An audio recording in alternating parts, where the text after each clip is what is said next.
to be done in a difficult way, but I am very delighted seeing the Daily Telegraph at least starting to put out there what we've been saying for a long time, because mark my words. If and when Prince William becomes monarch, do you think that's what... ¿Deben dos niños inocentes pagar el precio por la guerra de sus padres contra la monarquía? Su propio tío, el príncipe William, acaba de decidir que sí. Y con una ley en el Parlamento ha lanzado una bomba que podría destruir a la familia real para siempre. La pregunta ¿es un acto de deber o la venganza más fría de la historia? El aire en Londres es gélido, pero la tensión que se respira en los pasillos de Westminster podría cortarlo con un cuchillo. Un murmullo recorre las cámaras, una mezcla de susurros de asesores y el zumbido incesante de los teléfonos. Algo está a punto de suceder, algo que no solo cambiará las leyes, sino que reescribirá la historia de una de las monarquías más antiguas del mundo. Y en el centro de todo, observando desde la galería, se encuentra el príncipe William. Su rostro es una máscara de calma, pero sus ojos no se pierden un solo detalle mientras un proyecto de ley, su proyecto de ley, comienza su primera lectura. No es una simple pieza legislativa, o no. Es el desenlace brutal de una guerra silenciosa que lleva años librándose dentro de la casa de Windsor. Una batalla entre un padre, el rey Charles, y un hijo que ha decidido que la supervivencia de la corona vale más que los lazos de sangre. Este proyecto busca despojar de sus títulos no solo al príncipe Andrew, una figura ya caída en desgracia, sino también a los hijos de Harry y Meghan Archie y Lilibet Mountbatten Windsor. Imagínate la onda expansiva, un misil político lanzado desde el corazón de Londres con un destino muy claro: Montecito, California. Porque esta ley, escondida bajo el lenguaje pulcro de la modernización y la clarificación de la sucesión, es en realidad un bisturí afilado, diseñado para extirpar de una vez por todas la conexión de los Sussex con el legado real. Para muchos es una cuestión de sentido común, para la monarquía es una cuestión de supervivencia, pero para Meghan Markle es la demolición de su cuento de hadas, el final de una era y sobre todo una declaración de guerra personal. Y el general al mando no es otro que su cuñado, el futuro rey. La cosa es que esto no es solo política, es el capítulo final de una tragedia familiar que se ha desarrollado ante los ojos del mundo. Y como en toda buena tragedia, nadie saldrá ileso. La noticia llega a Montecito no como una ola, sino como un tsunami. Las fuentes dicen que el caos fue instantáneo. Meghan, con el teléfono en la mano como si fuera un arma, irrumpe en el despacho que comparte con Harry. Su voz, normalmente modulada para entrevistas y discursos inspiradores, se quiebra por la furia. «Está intentando borrar a mis hijos», grita. Harry, pálido y aturdido, relee los titulares una y otra vez, incapaz de procesar la magnitud de la traición. Pero Meghan no está aturdida, está incandescente, porque sé lo que estaréis pensando. ¿Qué más da un título? Muy bonito. Sí, señor. Pero la realidad es que para Meghan esos títulos príncipe y princesa no eran meras palabras, eran el último puente que unía a sus hijos con la institución, la validación de su lugar en la historia, el ingrediente secreto que daba a su marca ese brillo real tan cotizado. Sin ellos, el Sussex Royal se convierte simplemente en Sussex. Y eso, en el competitivo mundo de Hollywood y las grandes marcas, es un descenso de categoría catastrófico. Su sueño de criar una nueva familia real moderna en América, una que fusionara el glamour de la alfombra roja con la gravedad de la monarquía, se estaba desmoronando. Y lo que convertía la herida en una hemorragia era el autor del ataque, no un comité de cortesanos anónimos, no una decisión de su suegro el rey, era William. El mismo hombre que, junto a Kate, representaba todo lo que ellos habían criticado, la personificación de esa maquinaria fría y calculadora que, según ellos, los había expulsado. Ahora esa misma maquinaria, pilotada por su propio hermano, venía a por sus hijos. Para Harry fue un golpe brutal. Para Meghan fue la confirmación de su peor pesadilla. En el Juego de Tronos de los Windsor no hay lugar para los que se van. Y la venganza, al parecer, es un plato que la corona sirve frío y con una ley del Parlamento. esto no fue un arrebato. Quienes creen que el príncipe William actuó por un impulso de ira no entienden cómo funciona la monarquía. La realidad fue bastante más oscura y mucho más calculada. Según los informes de asesores reales, William llevaba más de un año sentando las bases para este movimiento. Después del salseo interminable de las entrevistas, la serie de Netflix, el libro Spare, las filtraciones, había una sensación creciente dentro del palacio de que la situación era insostenible. La corona no podía permitirse seguir siendo rehén de cada nueva declaración o proyecto de los Sussex. La institución, como la llaman, necesitaba protegerse, así que William, actuando no como un hermano herido, sino como un futuro soberano, empezó a mover sus piezas. Su equipo comenzó a presionar discretamente para una clarificación del uso de títulos, específicamente para aquellos miembros de la familia que no desempeñaban funciones oficiales. Se enmarcó en el contexto de la visión del rey Charles de una monarquía reducida, más ágil y moderna. Era la coartada perfecta. Un asesor lo describió así: no actuaba por malicia. Actuaba para proteger la institución, pero por supuesto sabía perfectamente cómo lo interpretaría Meghan. Y mientras tanto, la opinión pública británica rugía. Los sondeos que se publicaron tras la noticia fueron brutales, un auténtico baño de realidad para Montecito. Casi el 70% de los encuestados apoyaba la reforma. Para el ciudadano de a pie no se trataba de castigar a Harry y Meghan, sino de puro sentido común. ¿Por qué deberían los hijos de un príncipe que vive en California y ha renunciado a sus deberes ostentar títulos que representan precisamente ese deber? Esa estadística fue una onda de choque que llegó hasta la costa del Pacífico, porque por mucho que Meghan hablara de independencia y de construir su propia marca, el hilo dorado que lo cosía todo era su conexión real, y William, con la precisión de un cirujano, estaba a punto de cortarlo. A las pocas horas de que la noticia estallara en el Parlamento, las líneas telefónicas de los asesores de crisis de los Sussex ardían. El equipo de Meghan, sumido en el pánico, redactó hasta 3 respuestas diferentes antes de que terminara el día. Una desafiante, otra emocional, una tercera puramente maternal. Ella quería salir inmediatamente, enmarcar el movimiento como un ataque cruel y vengativo contra 2 niños inocentes. Pero las cabezas más frías le aconsejaron esperar. «Deja que el palacio parezca el agresor», le dijo un estratega. «Si hablas demasiado pronto, parecerá que estás a la defensiva». Meghan odiaba ese consejo. A puerta cerrada, la jaula dorada de Montecito se convirtió en un escenario de furia.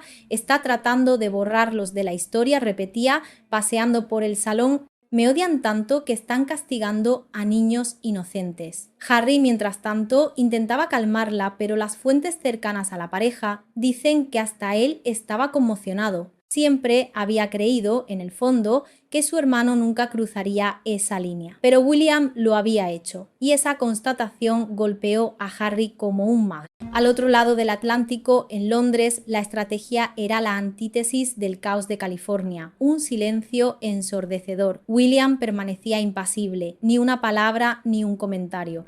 Solo un rostro tranquilo y compuesto cada vez que las cámaras lo captaban. Los que mejor lo conocen dicen que la reacción de Meghan no le preocupaba en lo más mínimo. Este era su momento para demostrar que era un futuro rey decidido, uno que no se doblegaría ante el teatro emocional ni la presión mediática. Mientras el proyecto de ley avanzaba con un apoyo abrumador, se dice que William simplemente asintió una vez y se marchó por una entrada lateral, sin declaraciones, sin grandilocuencia, solo una convicción silenciosa. Y en California, ese silencio resonó como un trueno. Y entonces se hizo el silencio, esa calma extraña y eléctrica que precede a una tormenta. Durante 48 horas Meghan Markle no dijo nada. Ni una declaración oficial, ni una publicación en redes sociales, ni una de sus famosas filtraciones a fuentes cercanas a la duquesa. Y ese silencio asustó al Palacio de Buckingham más que cualquier titular. Porque cuando Meghan está callada, está planeando. Imagínate la escena en Montecito. Según los conocedores, no estaba simplemente enfadada, estaba siendo calculadora. Pasó todo el fin de semana en lo que un asistente llamó modo reina de la crisis. Teléfonos zumbando, ordenadores portátiles abiertos y una serie de videollamadas nocturnas con asesores legales, estrategas de relaciones públicas e incluso algunos amigos de confianza de Hollywood Meghan quería una cosa, y solo una: venganza. Pero no una venganza pequeña y mezquina. Quería el tipo de venganza que sacude instituciones, que cambia la opinión pública y que la pinta a ella como la víctima convertida en guerrera. Su objetivo ya no era solo William, era todo el establishment. Creía que la monarquía estaba usando a sus hijos como peones en una partida de ajedrez cruel, y si querían guerra, ella les daría una. La cosa es que el primer paso de su contraataque fue diseñado para ser una obra maestra de la manipulación mediática. Iba a convertir la simpatía pública en un arma. Según las fuentes, Meghan contactó personalmente con un conocido presentador de un programa de entrevistas estadounidense, uno de esos que se ha hecho famoso por sus entrevistas de redención. La propuesta era simple pero explosiva, un segmento especial titulado La lucha de una madre, los derechos reales de mis hijos. Era el escenario perfecto. Se presentaría no como una duquesa enfadada, sino como una madre desconsolada defendiendo a sus bebés de una institución vengativa. El mensaje no era estoy furiosa, era me han roto el corazón. Pura genialidad mediática. Mientras el equipo de Meghan en Estados Unidos preparaba el terreno para una entrevista lacrimógena, William y su equipo en el Palacio de Kensington observaban con una calma desafiante. La orden del príncipe fue clara: no entréis en su juego. Se negó a ser arrastrado a otra tormenta mediática de los Sussex. La estrategia de Meghan comenzó con la filtración de pequeños fragmentos de su ángulo para la entrevista a la prensa estadounidense. Frases sutiles pero cargadas de veneno como traición a la confianza, crueldad institucional y negar a mis hijos su derecho de nacimiento. Era el manual clásico de Meghan, un lenguaje emocionalmente potente, diseñado para volverse viral. Pero lo que no esperaba, lo que nadie esperaba, es que la prensa británica se le adelantara. Una mañana fresca en Londres, el periódico The Times publicó lo que llamaron la cláusula oculta. Se trataba de un documento informativo interno que detallaba el verdadero razonamiento de William para la reforma de los títulos, y aquí es donde la cosa se complica. Según ese documento, este movimiento no era simplemente para castigar a los Sussex, se trataba de proteger el futuro de la monarquía. La cláusula sugería que el estatus real solo debería aplicarse a las personas que contribuyen activamente a la institución y defienden sus valores, y fue entonces cuando Meghan lo entendió. Esto no iba solo de Archie y Lilibet, esto iba sobre ella, porque la frase defender los valores de la institución era un dardo directo a su corazón.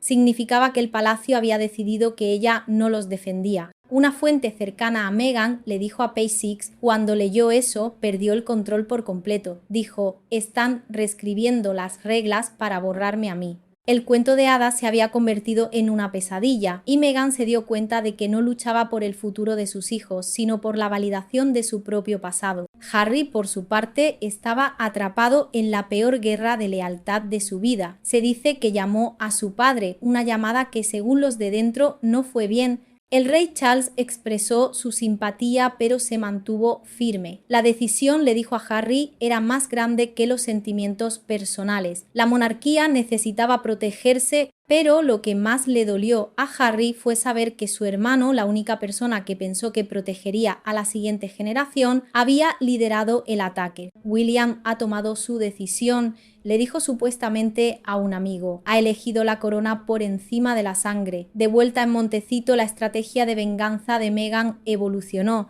Quería recordarle al mundo que ella era el rostro moderno de la realeza, no una institución polvorienta aferrada al protocolo, así que empezó a planificar un contraevento real. Las fuentes dicen que se llamaba en clave Proyecto Radiante, una cumbre real independiente con figuras humanitarias globales, élites de Hollywood y por supuesto la propia Meghan. El objetivo era demostrar que su versión de la realeza diversa, franca, moderna, era el futuro. Pero cuando empezó la planificación ocurrió algo inesperado. Silencio, silencio de sus aliados. Claro que sí, guapi. Las mismas personas que antes defendían sus causas empezaron a dudar. Las llamadas no se devolvían. Los correos se retrasaban, las invitaciones se declinaban educadamente. ¿Por qué? Porque el movimiento de William en el Parlamento no era solo simbólico, tenía poder. El peso legal de la monarquía respaldaba ahora una separación que las relaciones públicas de Hollywood no podían arreglar. Y la gente poderosa, especialmente en el entretenimiento y la política, no apuesta por la incertidumbre. La relevancia real de Meghan se estaba desvaneciendo rápidamente y ella, que siempre había sido la maestra del juego mediático, empezaba a descubrir que había reglas que ni siquiera ella podía romper. Mientras Meghan sentía cómo sus apoyos se enfriaban, el palacio lanzó su siguiente movimiento, uno que cambiaría las reglas del juego por completo, una nueva filtración, esta vez mucho más dañina. Una fuente interna del palacio reveló que la reforma de los títulos no era solo por simbolismo o por los valores de la institución.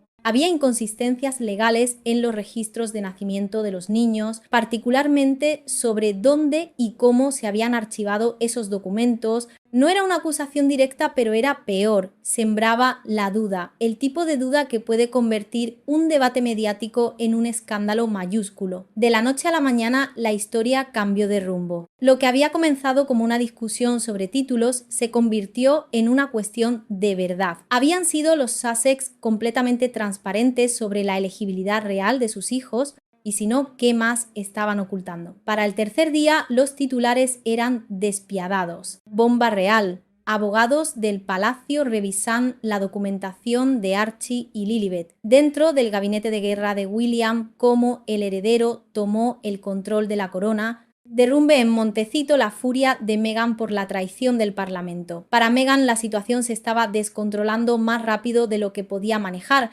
Su equipo luchaba por redirigir la narrativa, lanzando rumores de que el palacio estaba tomando represalias por su independencia. Pero el público británico no lo compraba. Las encuestas mostraban que la simpatía se inclinaba hacia William y en un giro devastador, incluso los medios estadounidenses comenzaron a cuestionar el manejo de la crisis por parte de Meghan. Está jugando la carta de víctima otra vez, dijo un comentarista en directo, pero esta vez el mundo no está tan convencido. Se dice que Meghan tiró el teléfono después de escuchar eso. Harry intentó consolarla diciendo que habían superado cosas peores, pero en el fondo él sabía que esto era diferente. El palacio había pasado de una defensa pasiva a una estrategia ofensiva. Y su esposa, la mujer que una vez superó a la corona en su propio juego de relaciones públicas, finalmente había sido superada. Y entonces llegó el día de la gran entrevista, la opción nuclear. Cámaras rodando, luces perfectamente equilibradas y Meghan Markle sentada y serena con su característico traje blanco. Una imagen que pretendía evocar inocencia y poder, pero detrás de esa sonrisa brillante sus nervios la estaban devorando. Este era su momento de redención. A mitad de la entrevista, cuando le preguntaron sobre la decisión de William,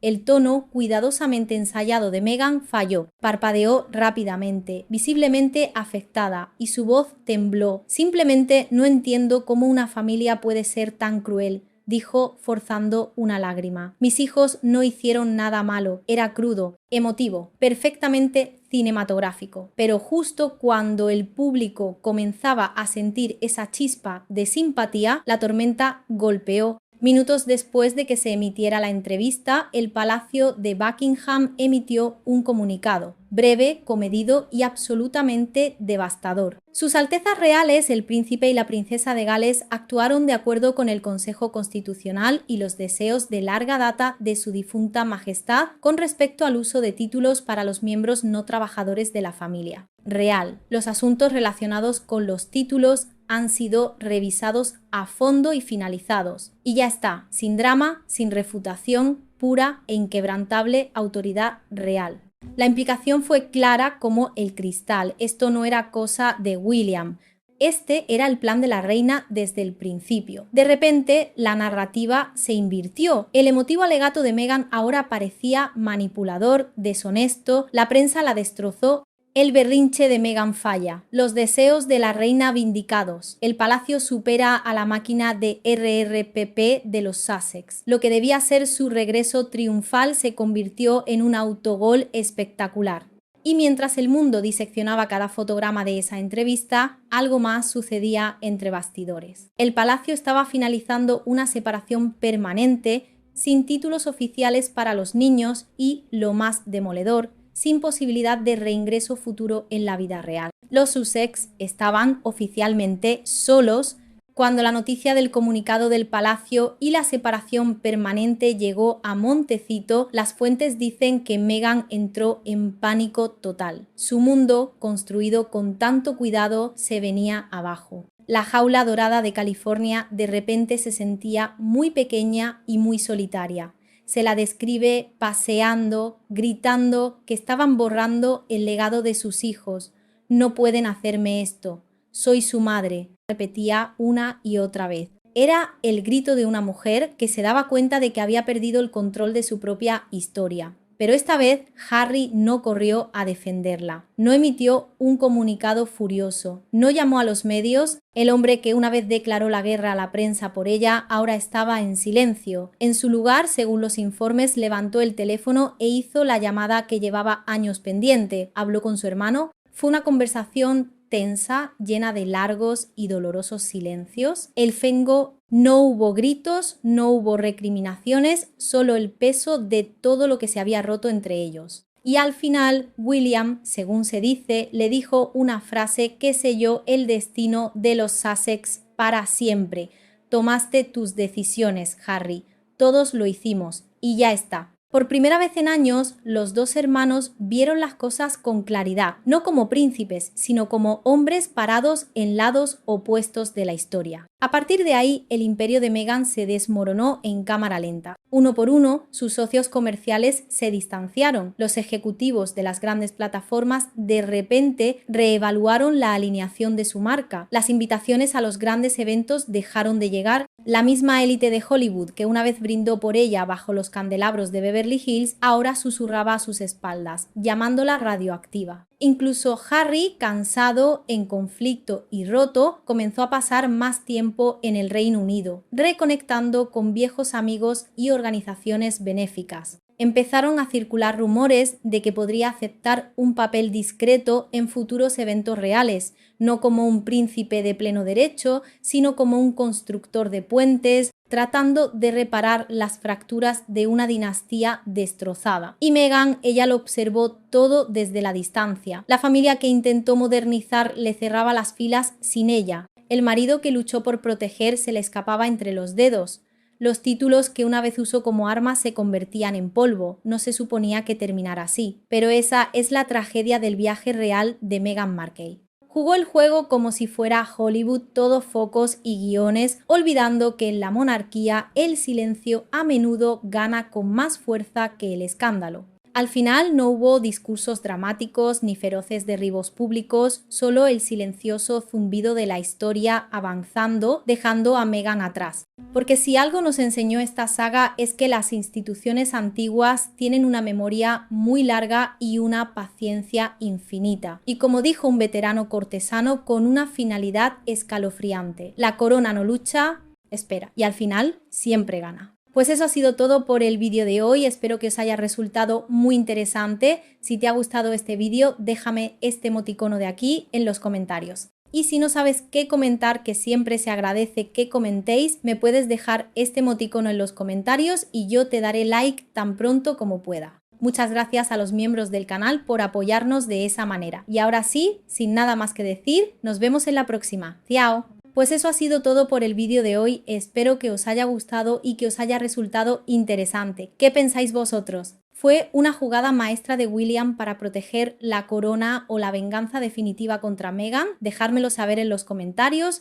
Y si no sabéis qué comentar, que siempre se agradece, me podéis dejar este emoticono de una corona rota en los comentarios y yo os daré like tan pronto como pueda.